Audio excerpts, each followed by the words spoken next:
Welcome back to Radical and Relevant, where each day we're encountering the daily gospel, looking for a word, a phrase, or an idea to anchor our day, our activities in the gospel. Today is the most famous gospel verse in sports.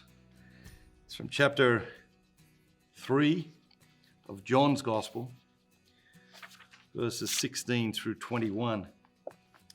And this opening line, we always see these signs at sports games.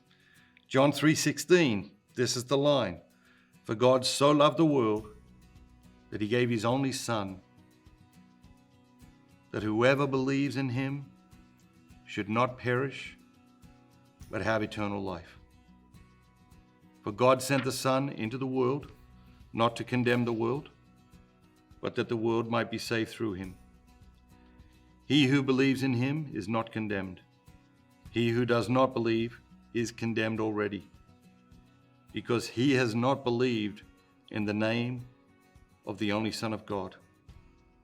And this is the judgment, that the light has come into the world, and men love darkness rather than light, because their deeds were evil. For everyone who does evil hates the light and does not come to the light, lest his deeds should be exposed. But he who does what is true comes to the light, that it may be clearly seen that his deeds have been wrought in God.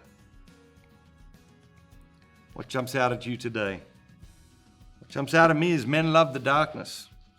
And it's in the reading, it's said in the past tense, but I think it's true in the present tense, is that we do love the darkness sometimes, and we have our own very specific personal types of darkness, and we love our own very specific personal types of darkness, and we cling to our own very specific personal types of darkness. And today's reading is an invitation to explore our love of the darkness. You know, what are the self-destructive behaviors that we love, that we don't want to let go of, that we hold back from God, that we say to God, okay, God, you can have everything except this right here. I'm keeping this for myself. And we do it. And it sounds ridiculous when we say it. And it is ridiculous when we step back and think about it. But we do it. We all do it. And there may be very powerful spiritual times in our lives when we come to God and we say, God, I'm 100% yours.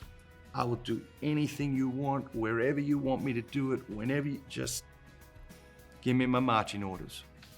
There are times in our lives and in our spiritual journey where we make ourselves 100% available to God.